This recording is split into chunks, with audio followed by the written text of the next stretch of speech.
When you said that when you went to work as an in-house counsel, what was the corporation? What was the company? It was DeNaples Management. Okay. And so, you know, the Mount Airy Casino,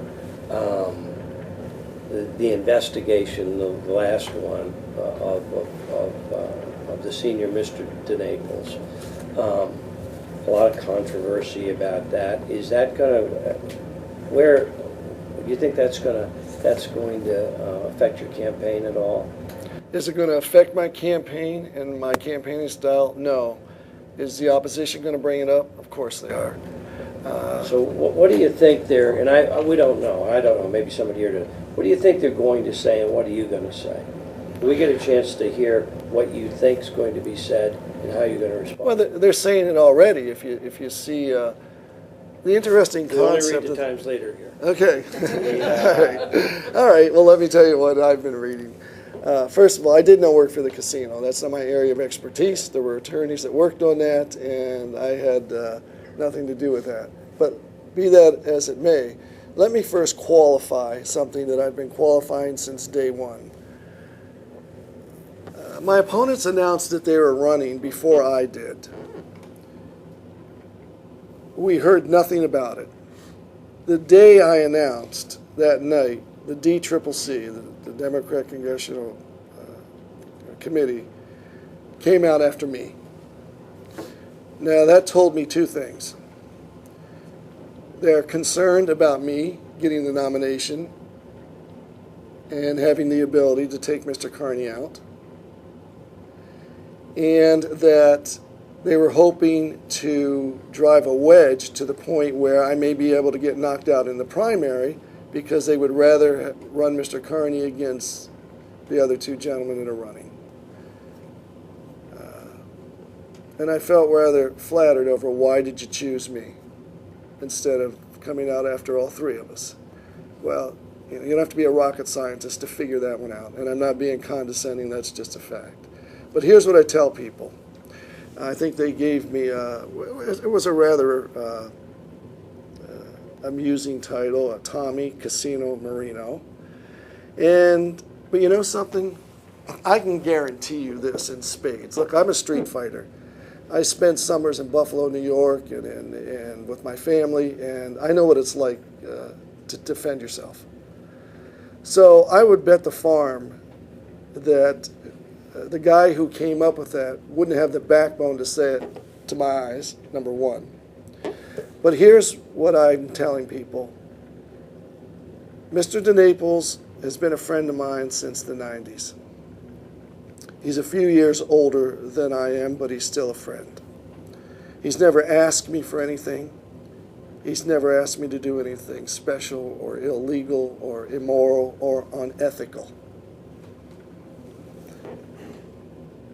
If someone knows that Mr. DeNaples has broken the law, Mr. DeNaples has broken the law, or that I have done something wrong, put up or shut up. Report it to the police, report it to the FBI, come to me and I'll walk you to the FBI because I know the people there, and we will report it and take care of it. Give them your name and tell them where to reach you. But you know something? That's not going to happen. Because number one, there's nothing there, and because Mr. DeNaples is a successful Italian, and because I'm Italian, there is a certain segment of the population that watches way too much television and thinks that because as Italians, successful Italians, we're involved with organized crime. So my directive to these people, my challenge is, if there's something illegal, report it. Because it's not there. When and what were the circumstances that you became acquainted with Mr. DeNaples? I believe I met him early in my career as a district attorney at a political function. That's the best I can do at this point. We're talking about almost 20 years ago. Okay. And what was it Talk to us about the relationship since then. Obviously, you're friends.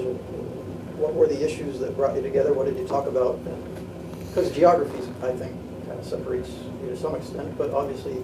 To some extent, but not to the extent where we wouldn't continually see each other at political functions. When I was over in Scranton, where one of the main offices is, we would have lunch once in a while. That's pretty much about it. We weren't going to each, I've never been to his house. He's never been to my house. I think we've only went to dinner once or twice, and that was at a banquet. And then you were a reference on his 2005 gaming application. Yes. Why so? Did he approach you? Did someone approach? I was, yeah, he asked me if I would be a reference, and I said yes. Like I was a reference for hundreds of others over my career as DA and U.S. Attorney, whether it was a promotion, whether it was go to college, whether it was for a new job, whether it was for a position in the government, whether it was a background check by law enforcement. I think the distinction that people will make, readers are going to make, though, is this is a person who was a convicted felon for situations, circumstances that took place in the 1970s. So in terms of what he was seeking, the application he was seeking is a little different than a high school student looking for a reference because they want to go to college. I don't think it's any different. I think that I was an acquaintance of his who knew him fairly well and was a recommendation. There was nothing to hide about it. That was vetted through justice, and there was no problem with it. And here's the part I was hoping that you could clarify because Sure. I read different things about it. At the time that you wrote the reference, made the reference, was your office investigating organized crime in this area and he became a possible party in that investigation? You see, this is where the fantasy comes together with people who just really have nothing better to do. And as a prosecutor for 18 years, if there's someone out there that thinks I'm going to throw my career away for covering up something, they do not know me. And still, I challenge anybody to come to me and question me on my ethics, on my the position I took for being a prosecutor, because it's just not there. And while I was U.S. Attorney, there was a complaint into my office about Mr. DeNaples. I didn't know what the complaint was. I found out subsequent what the complaint was. It had something to do with campaign funds. I think that's what it was. So immediately, I contacted my first assistant, who became the U.S. Attorney when I left and now is a judge. I know this man.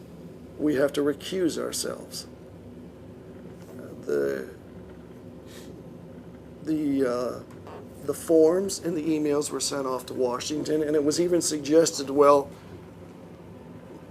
let Tom recuse himself, but the office can handle the rest of the matters. I said, no, Washington, you have to get another U.S. attorney to look into this. I have the documentation that establishes that. There's no question about that.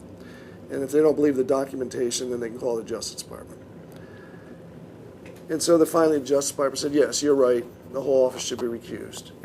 I think it went to another state because I didn't want to keep it inside the state of Pennsylvania. But I don't have that state. Justice Department has that. They investigated it, nothing was there. So that was the end of that.